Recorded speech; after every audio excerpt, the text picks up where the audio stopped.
What is up, everybody, and welcome back to the Triple Threat Talk podcast. This is episode 15. I'm your host, Connor Ryan. We have a very fun episode for you all today. I'm going to be covering the Christmas games from yesterday. Let me begin by saying Happy Holidays, Merry Christmas, Happy Hanukkah. To anybody who celebrate those. I'm in Florida right now, so that's why there was no episode on Tuesday, but there will be one today on Friday. Just going to cover the Christmas games. We had 5 awesome games yesterday. I hope everyone got what they wanted on their Christmas wish list. I hope Santa brought the presents that you were hoping for. Yeah.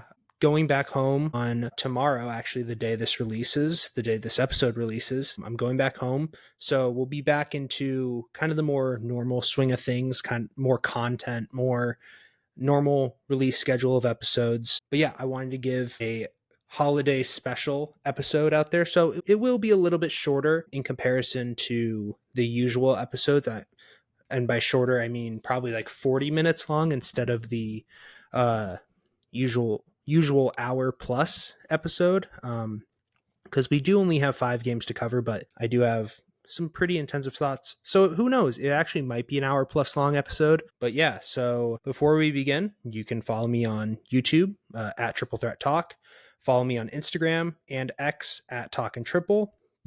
I am going to start figuring out how to also get this on Apple Music for all the people out there that use Apple Music, just so you can have more access to listen to it and everything like that. I will be using my phone for the stats for today's episode, but yeah, let's get right into it. We have 5 games to cover, a very, very fun slate.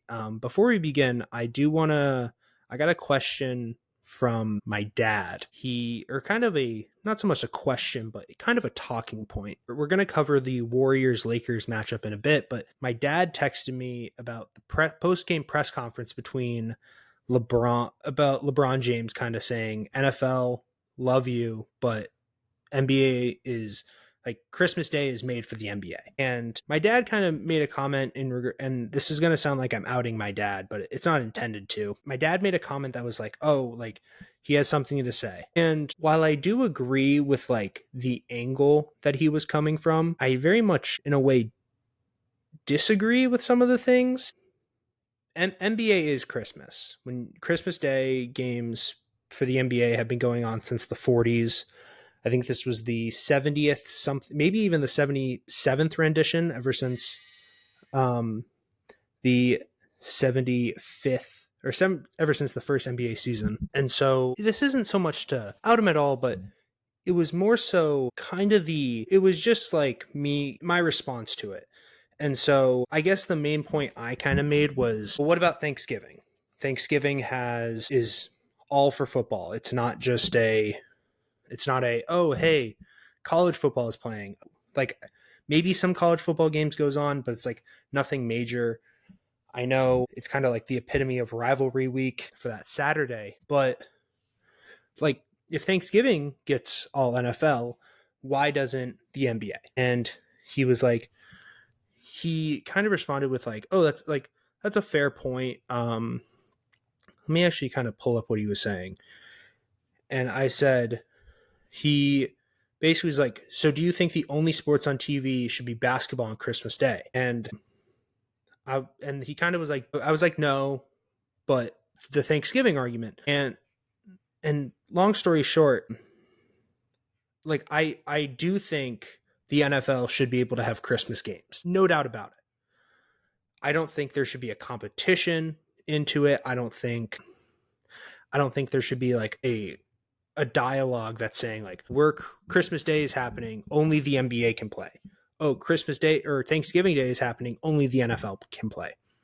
I don't really think that is a fair standard to go around, but I do think like almost there should be kind of like a discussion about it, because sports are sports. Like if Christmas Day lines up on a Sunday, nobody, like, they're not going to take out an entire Sunday and just say, all right, yeah, we're not going to play the NFL today because of it being Christmas and a Sunday. Like, we get that day kind of thing. So I think it's more so, I guess, an applaud to the NFL for saying, like, for wanting this to happen. Like, I don't have an issue with it. If you want to watch the NFL, go watch the NFL. My brother, AJ, I know I teased him on this episode. I don't think it will happen because he just didn't watch a lot of the NBA games. But if he wants to watch the NFL, he is more than welcome to. If I want to watch the NBA, I'm more than welcome to. Like, the first night we got here, I think it was like a Monday night or something, or it might have been Sunday night. And like the Patriots were playing the Bills in a pretty tightly contested contest. And I was sitting on my phone watching Raptors versus Rockets on NBA League Pass. And it's like, I wasn't so much doing that just because I out of spite against the NFL or me not liking the NFL as much as watching an NBA game, but it's more so just me saying, hey, I want to see what's going on around the league. I want to be involved. I want to be in the know. Because obviously stuff happens so quickly in the NBA. It's a lot easier to talk about the NFL than it is the NBA because you get a primetime matchup, like the main part of the season, primetime matchup on Thursday. There's talking points for Friday. You get a full weekend. You get Sunday that leads to talking points on Monday, and then you get a talking point to talk about the next Monday night game, and then boom, Tuesday you get talking points, and then that just leaves 2 days in between, or really a day or two, like a day, probably Tuesday or Wednesday, where it's just like, oh, we don't really have exactly a ton to talk about with the NFL. And so I think both, like, if the NFL can get action on Christmas, then I think the NBA should get action on Thanksgiving. But I think more so, I just think the NBA cares more about their business model than creating product for the fans. The example I would use is the NBA final production. Like from the 80s to mid 2000, mid to late 2010s, you knew it was a finals game.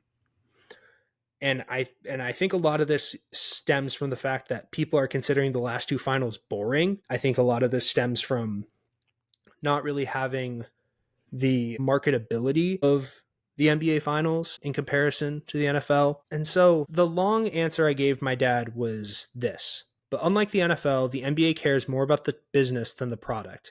They don't want to mess up production value. Sorry, they don't want to up the production value. They don't want to break the mold. Whereas the NFL, they will take a risk.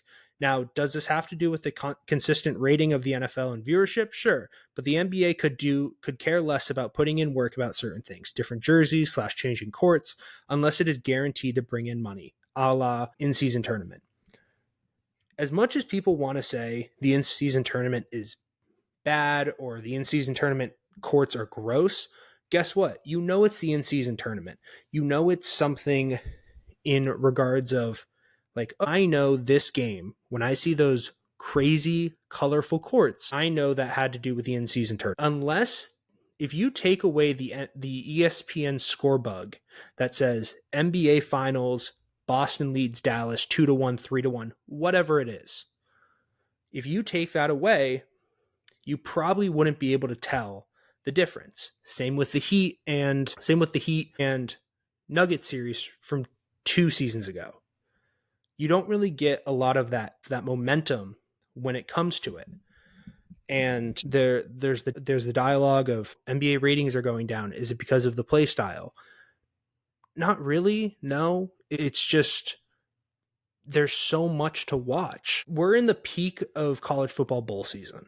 We're in the peak of people not just sitting on their couches and like going to do other things that aren't just sitting and watching the NBA. So as much as myself as a fan, like, I don't really have an issue with the product of the NBA. The NBA is going to be the NBA. It's going to be where you get to see the most talented NBA players playing against one another on television. If you want to change the NBA play style, you're going to have to change the entire league. And I feel like that's where you get the Nick Wrights of the world who are saying, make dunks 3 points, cut out the corners for threes, everything like that. You get the argument of people talking about the Celtics where it's like, oh, they shoot 63 pointers a game. Yeah, because they have the lineup to do so. If you had a lineup that has five guys on the court 80 to 90% of the time that could shoot threes, then yeah, I think you would want to kind of have that as a game plan as well. And also people were going to criticize the matchups regardless of who it was. Like, I talked about it in a previous episode, why the importance of each of these matchups. We are trying, like the NBA is trying to set up Victor Wembanyama as a superstar. What do? You put him in the biggest the considered best basketball arena in the world in Madison Square Garden. You get the rematch of the Western Conference Finals from last season between the Timberwolves and the Mavericks. Sure, the Timberwolves haven't been playing up to par of the level that we were expecting them this season, but still, it's a necessary matchup. You have one of the longest rivalries in the Eastern Conference between the 76ers and the Celtics, and also the defending champs, Boston Celtics. You have probably the two biggest superstars for the last decade plus in Steph Curry and LeBron James going off against each other in what could be their final NBA Christmas game ever against each other. And then you have the best player in the world in Nikola Jokic facing a very promising Suns team that could also be a potential future playoff matchup. Would I love to see the NBA on Thanksgiving? Yeah, absolutely. But will we? Probably not. And I think a lot of that just is from the business side of the NBA. I know I'm rambling a lot, but it's the truth. You can get a $75,000 fine for not liking a call or not appreciating how the ref is. You can slam the basketball down in frustration with yourself and you can get a technical foul. And I have no point, or I have no like kind of return argument for those who say, oh, the league has changed. Well, it has. That's just how evolution is. That's just how time is. That's how the game has changed. But to almost ostracize a viewer for wanting to say, I want to watch what I want to watch on Christmas Day or Thanksgiving, then I feel like that's rather annoying. Like, I'm a baseball fan. I love watching baseball. I'm going to watch the Red Sox probably 70 to 100 games in a year. Why? Because it's my favorite team. Not because it's like, I don't like, this should push the narrative. Like, if we're in October, I should be watching the NBA. No, like, if if you want to watch something, watch something. Like, the NBA sets up pretty well around Thanksgiving. I think this season they had like 13 or so games. Like, I think it was 13 games the night before Thanksgiving, and then they had 10 games the night after Christmas. It's a 5-game slate, and it's a lot easier to just slot in teams because it's basically like game starts at 12, finishes, you probably get about a 5-minute window, and then it's boom, next game starts, and then repeat that until basically like 1 o'clock in the morning. I don't have an issue with the NFL being on Christmas, but to anybody that said that the NBA slate was going to stink was just wrong. We got 5 of the best games, or at least 4 of the best games in the season so far, and I'm not even like trying to discredit the Nuggets Suns game. Like, it was the worst game on the schedule out of the 5, but it was just purely because of how good the other 4 were. So if you want to watch the NFL on Christmas, and if they continue to do it, then they continue to do it. But I don't really care. Like, it is what it is. People are allowed to have their own opinions. I think I'm fine with it. Like, but if it's very much like, if the NFL gets a day, then I think the NBA gets a day. And I know the NBA gets more days considerably, because most of the time you don't have a Friday night football game until later in the season. You don't get Wednesday night. You don't get Tuesday night. You don't get Saturday night until later in the season. So majority of the days in the week are going to be more NBA focused days. But for people to like kind of, excuse the French, but shit on Adam Silver for like the league and how it's being handled. Like I think Adam Silver's a really solid commissioner. Like I wish that they went back to the All-Star game format where it was like each player gets to wear their own team's jerseys, and it was more East versus West instead of this 4-team BS and whatever. Like style of play, like it won't change unless somebody breaks the mold and completely changes to where something needs to be done. Like we saw this with Steph Curry in the mid 2010s. He started shooting at threes at a alarming rate. Teams caught up to, hey, threes are worth more than twos. Let's take more threes. And not every team plays like the Celtics. Not every team. And sure, like the Celtics won a championship, but it's not like they're not a perfect model in terms of saying, hey, like we know we fixed basketball, we broke basketball. Like no, it's just not how it is. So I was really happy with the Christmas slate, and I know this is a lot of rambling, but just watch basketball if you want to watch basketball, and watch football if you want to watch football. So yeah. First game on the slate, we had, sorry about that, I was reading a text. First game on the slate was the Knicks versus the Spurs. Knicks defeated the Spurs 117 to 114. And I guess the NBA needed a hot start for it to kind of propel to say like, hey, the product is all good. And that's what we got. We got Victor Wembanyama, who I think will probably be one of, if not the best player in the NBA in a season and a half, scoring 42 points with grabbing 18 rebounds with 4 assists, 1 steal, and 4 blocks on 51.6% shooting from the field. Jeremy Sohan had a really good game, 21 points, 9 rebounds. Chris Paul, 13, 6, and 7. And then Mikal Bridges for the Knicks, 41 points, a rebound, 4 assists, 2 steals, 2 blocks on 68% shooting. Jalen Brunson also added 20 points, 7 rebounds, 9 assists. Cat with 21, 9 and 2. Josh Hart, 12 points, 12 rebounds, 6 assists, 2 steals. I mean, could you have asked for a better start? In Madison Square Garden, the rising superstar of the league, who will probably be an All-NBA player this season, will probably win another Defensive Player of the Year, or win Defensive Player of the Year this season, going at each other and just putting on a show for the fans. I love a ferocious slam. I love a poster. I love that. But how can you not find it almost comical and amusing to watch a 7'4" French guy go 6 of 16 from 3? Sure, 6 of 16 from 3 isn't gaudy numbers, but that's impressive. If Yao Ming started casually pulling up from 3 in the mid 2000s, people would be like, what is happening? Victor Wembanyama is just a freak for the San Antonio Spurs. He provides so much more value than people really. I mean, people, I think, understand the value of Victor Wembanyama. They understand his importance to the league.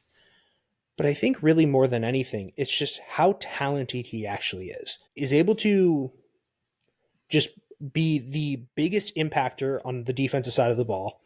Is able to help with so much on the offense. Is such a gravitational player and just forces the opposing defense to put a guy or two on him, opening up space for so much around him. And he goes off for 40. Like, how could you not find that exciting? There was a play where he literally just jumped over Cat while Cat was in. Karl Anthony Towns is not a small guy. He's like 6'11", like 7 foot with a long wingspan. Just jumps over him, grabs the ball above him, and just one no dribble dunk. Like, the skill that he has is unfathomable. He is so talented. He is such a talented player. He is so unselfish. Sure, you can criticize his play style. He's 7'4". Why isn't he in the post every second? Because he isn't Hakeem Olajuwon. He isn't Patrick Ewing.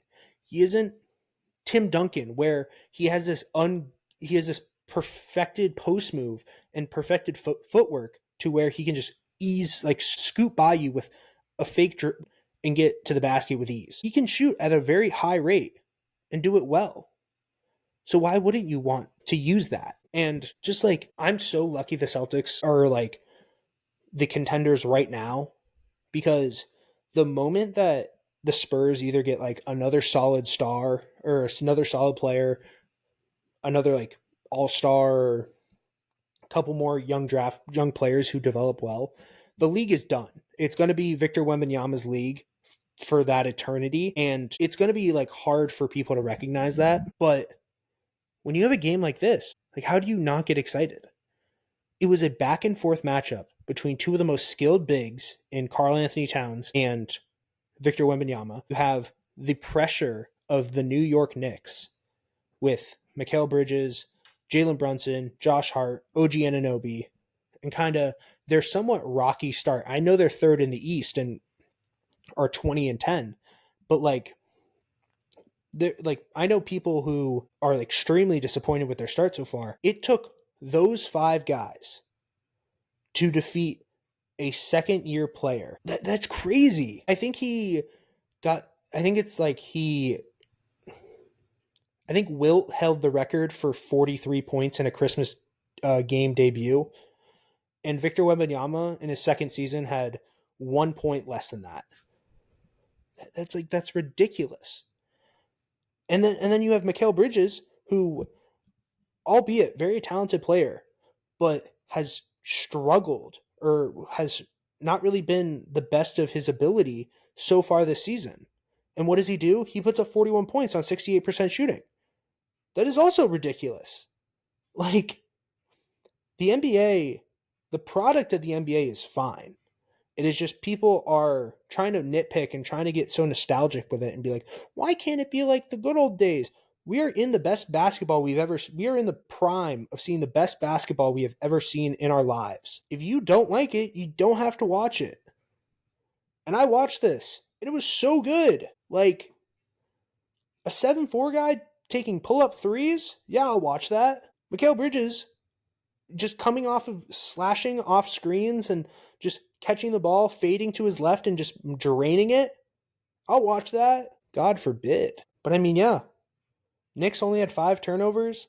Spurs had 15. Spurs had better ball movement, better overall just defensive stock total. But what a great game to start it with. I know the Knicks always get the number 1 or the 12 o'clock slot at least. And they had a game that really delivered. That is awesome. And it just set up perfectly for the rest of the day. It was a back and forth battle. It was just intensity throughout. And even in the middle of the game, from the minute it tipped off to the minute that it ended, you knew this was going to be special. Wemby was hitting his shots. He was getting others involved. And New York wasn't there were points where they were trailing by 8 or 9 points, but then they would have a mini run and come back.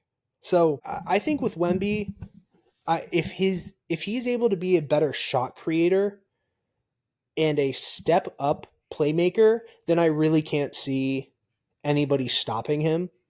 7'4" guy, just imposing on the defensive side of the ball, incredibly difficult to put a matchup on him.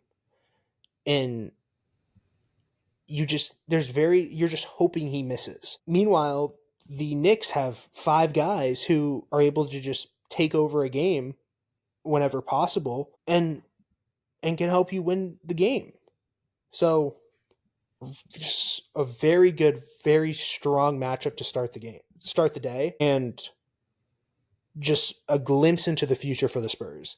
Stephon Castle played really well. Didn't really shoot that great, but he is primed to be one of the best players on that team for years to come. I think Chris Paul has done an incredible job in his role of kind of just being the leader, being the veteran presence, along with Harrison Barnes, who didn't really play that great. But just such a great game. Spurs shot 42% from 3 and they lost. Knicks shot 33% from 3 and they won. So it is what it is. If you don't, I don't know why I'm sounding like a broken record right now. If you don't want to watch it, don't watch it. Simple as that. Next game up, we have the Wolves versus the Mavericks, a rematch between these two teams from the Western Conference Finals last season. The Wolves won this contest 105-99. Anthony Edwards led the way with 26 points, 8 rebounds, 5 assists, 2 steals, and a block. Julius Randle had a solid game, 23 points, 10 rebounds, 8 assists. Rudy Gobert, 14 points, 10 rebounds, 2 blocks. Dante DiVincenzo with some big shots. And for the Mavericks, Kyrie Irving, 39 points, 5 rebounds, 2 assists on 52% shooting. Klay Thompson, 12 points. Quentin Grimes with some big shots, 10 rebounds, 10 points, 7 rebounds, 2 assists. Unfortunately, the storyline of this game is going to be Luka Doncic going out with a calf strain. Thankfully, it was only that. It wasn't anything bigger or worse than that. And so just another very entertaining matchup. The Timberwolves were blowing the Mavs out of the water by the end of the first half. I think they were up, I want to say at least like 15 or no, they were up 17. And it looked like the game was over. And then, by golly, Kyrie Irving decided to be Kyrie Irving and put the Mavericks on his back, getting the ball to shooters, getting the ball in the best position for other players, and just leading that team to cut the lead, I think, all the way down to one possession. And ultimately, Anthony Edwards closed it out for the Timberwolves in this one. I think the Timberwolves start has been very shocking, no doubt about it. And I think a lot of it just has to be with you got to find the rhythm with Julius Randle and Dante DiVincenzo, and losing Cat definitely hurts. And you almost question, like, why would a team that just got to the Western Conference Finals last season make a move like that? But they did. I think a lot of it just had to do with contract total and almost just not wanting to have to deal with the amount of money that Karl Anthony Towns was going to be asking for, with Anthony Edwards going to be probably asking for a supermax contract in the next coming years. But when they have a game like this where the defense is forcing turnovers, when they're getting their value on the defensive side of the ball, 8 steals, 5 blocks, you really are able to see the genesis of the Timberwolves. You're able to see what works for them. And I know a lot of hate goes on Rudy Gobert. His defense is incredible. His offense is very bad. Somebody on Twitter basically posted like, excuse me, why does everybody hate on Rudy Gobert and like his offense? Like he was 5 of 6 at like the time, like at half. He was 5 of 6 on shooting and like 10 points, yada yada yada.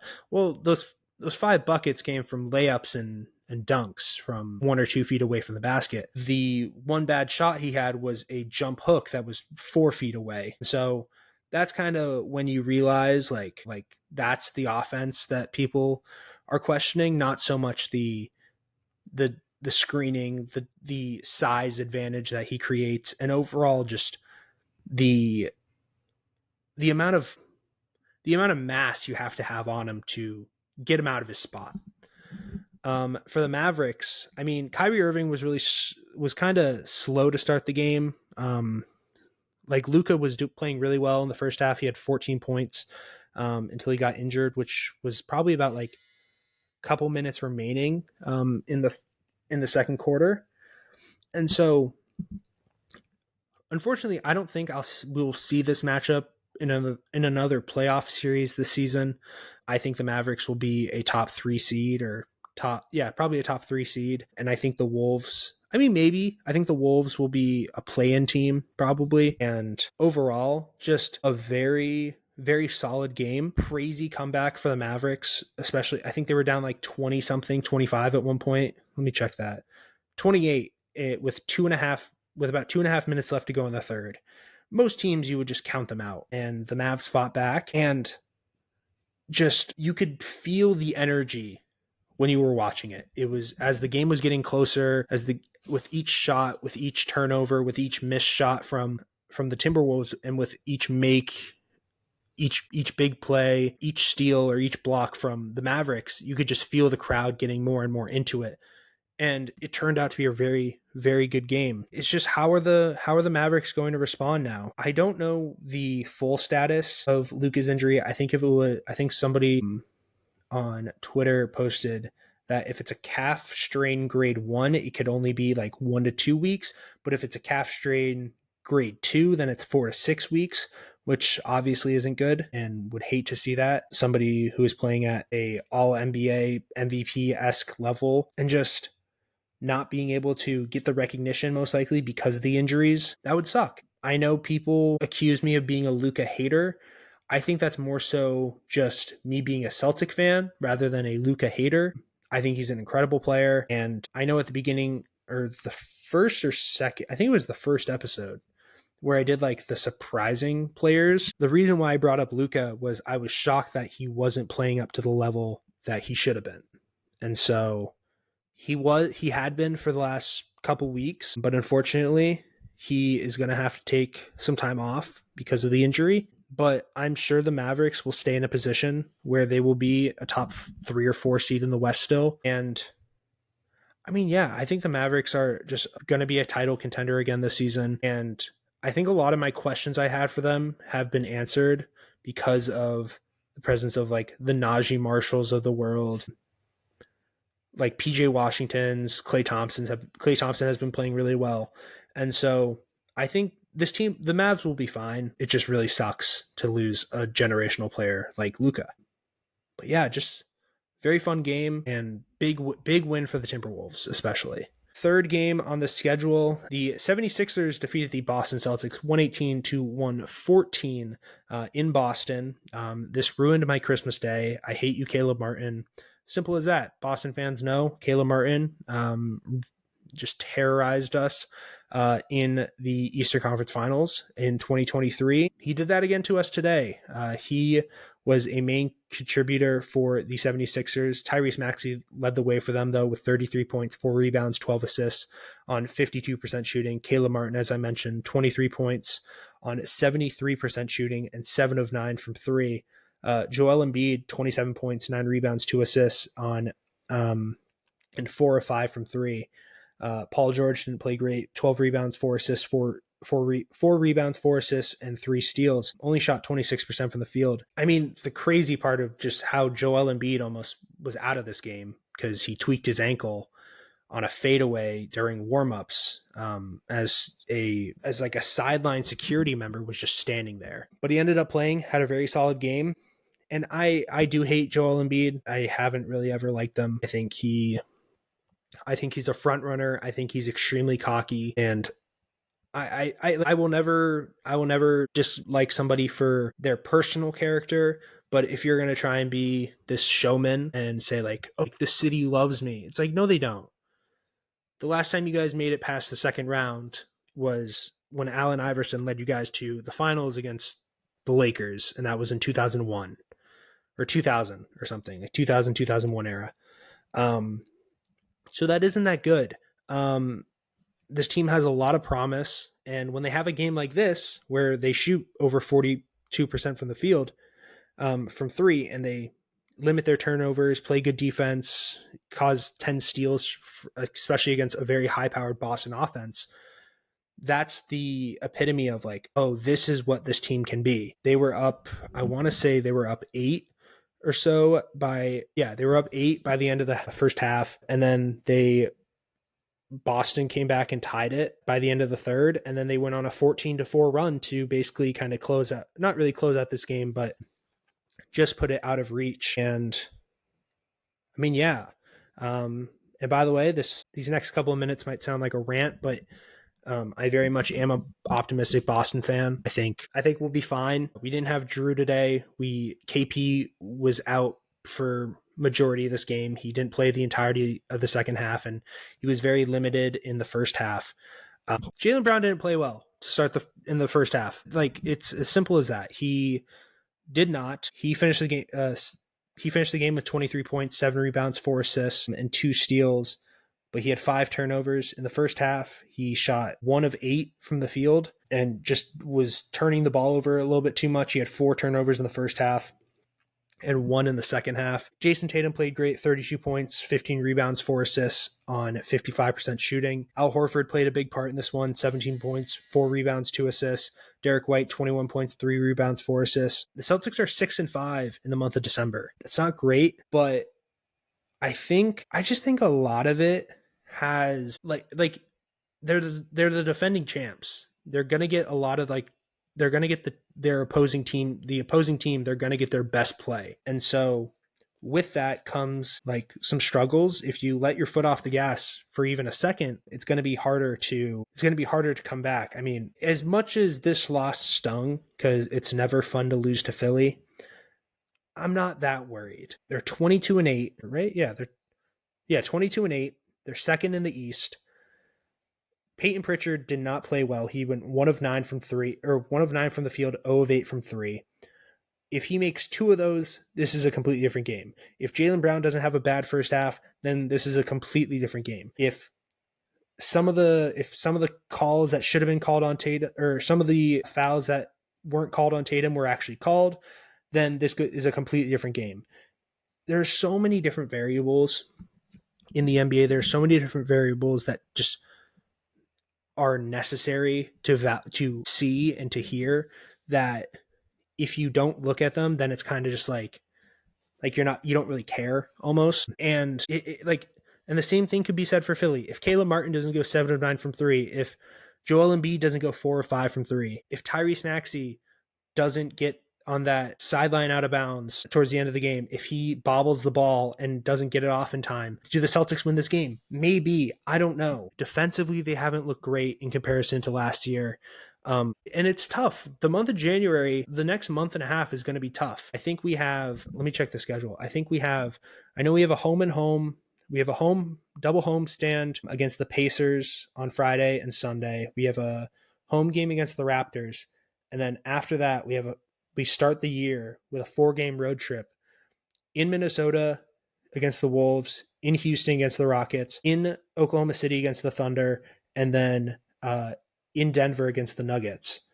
As much as I want to say, it is what it is, the Celtics got to step it up. If they want to be defending, if they want to win another championship, if they want to go back to back, if they want banner 19, they're going to have to play better. And so the reality of it is, it's not, winning a championship is not easy. There's 82 games. You're going to have to at least play 90, I think it's 96 games, or 96 games in a single. Sorry, you're going to have to at least play about 98 games in a single season.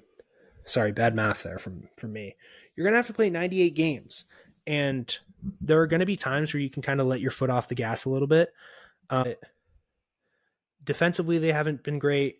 Derek White hasn't been the Derek White of last year, as much as we want him to in the past couple of games. Peyton Pritchard hasn't been great the past couple of games. Same with Sam Hauser. Kristaps has played in about 10 or so games a season, and he's gotten injured in about 3 of them. And so I think a lot of my concern or my frustration just comes from Celtics fans who either are legit Celtics fans who are we're going to be good.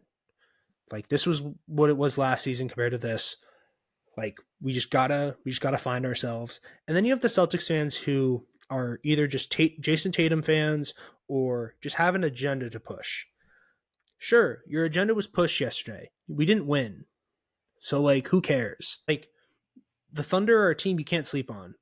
The Cavs are not a team you can sleep on. The Bucks are rising. The Magic, we saw that in the contest on Monday night. The moment you take your foot off the gas, the moment you kind of give yourself up to kind of win this game. And so frustrated, yes. Concerned, not really.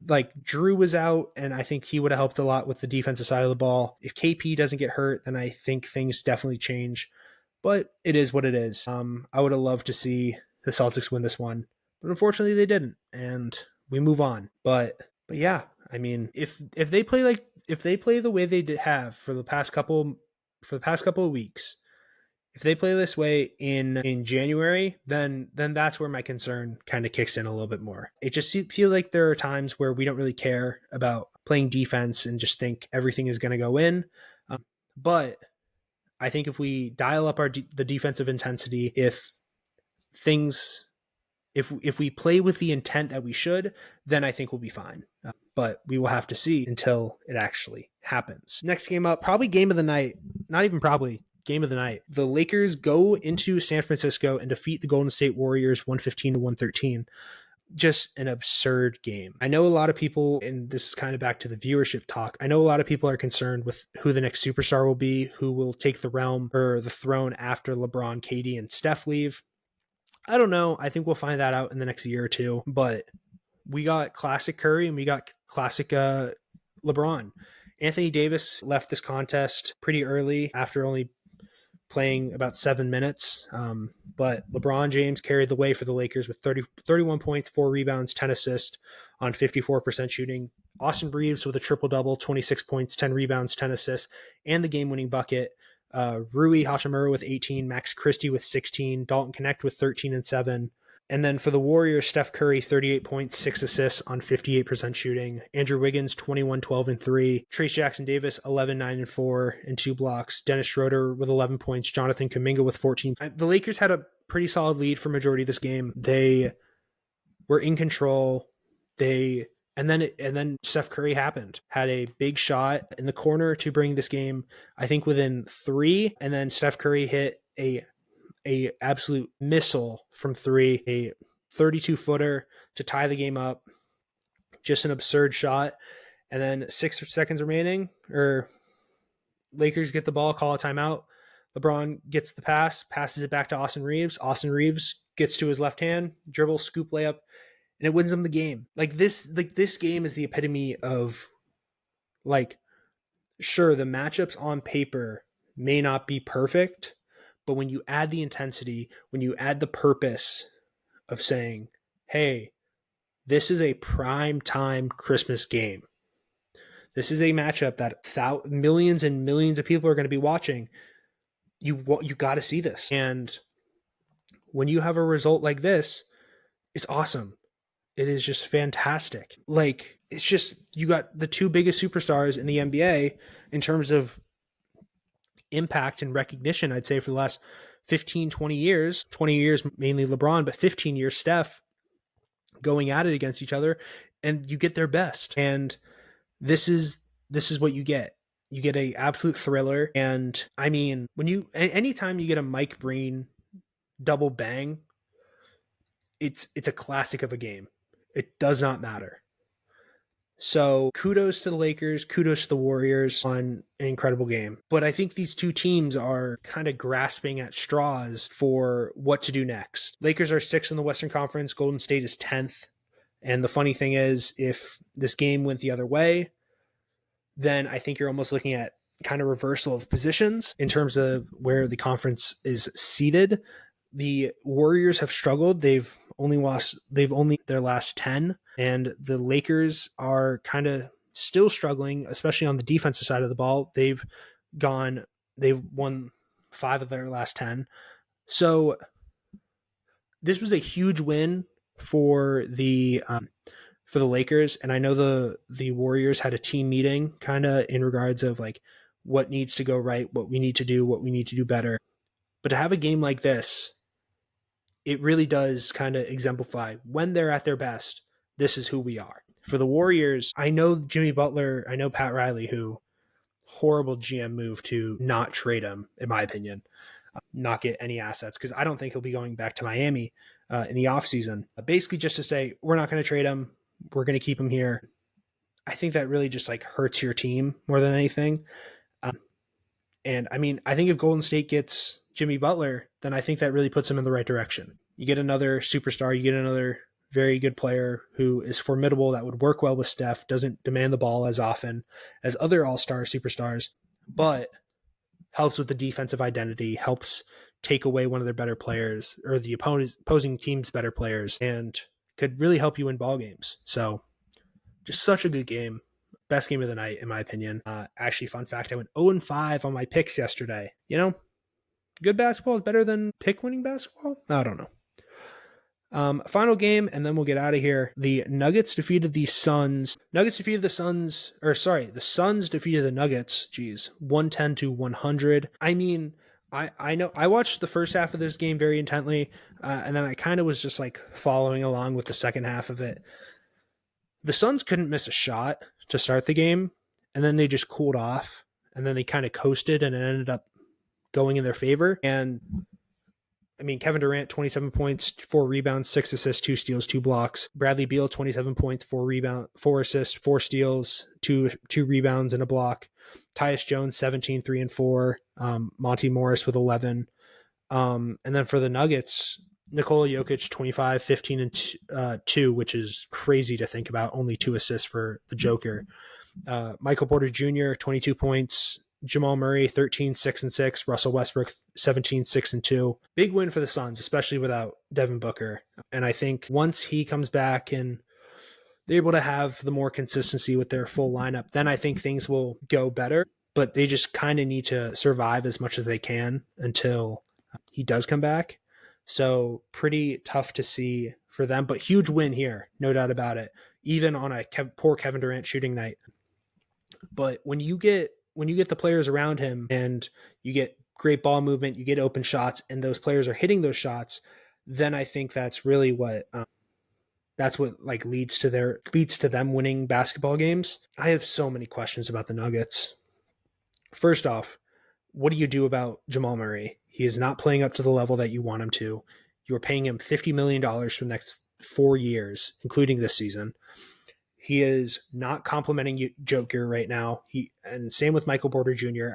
Even though Aaron Gordon isn't the best offensive player, what he provides in terms of utility and defense, he brings so much more value. And also you have him on a much more team-friendly deal. And so, I don't know what the Nuggets do. I think they should make a move. But I would almost try and get rid of Jamal Murray instead of Michael Porter Jr., even though most teams I think would rather have the Michael Porter Jr. contract compared to Jamal. So I think that's kind of the almost like that aspect of things. Calvin Booth needs to make a change though. He almost had like a similar, like a more successful Pat Riley story in the last 2-3 years. He had the impression, because of that finals run and them winning, he had the impression of saying, all right, this team is good enough. As long as we have these 4 guys and some complementary players around, then we can win championships pretty easily. No, you can't. That's what happened with Pat Riley and the Heat. He thought this is the team that can win us a championship. And then they've fallen the last 2 years. So the overachieving of the Heat in 2023 gave Pat Riley enough fuel to say, this team brought us to a championship. It brought us to an Eastern Conference Finals Game 7 the year before. We're fine. And then players left who were spark plugs for them, and Caleb Martin, Max Strus, Gabe Vincent, Goran Dragic from even a couple years ago in the 2020 finals. But it didn't help. It didn't help their cause. And I think the same thing has happened with the Nuggets. You let Bruce Brown run, you let KCP go, and then you just focus on these 4 guys. And sure, you bring in Russ, but you need more than just Russ and 2 or 3 guys who are rather underdeveloped, and Julian Strother, Christian Brown, and Peyton Watson. I do think the Nuggets need to make a move. Who, though? I would love to see Zach LaVine there.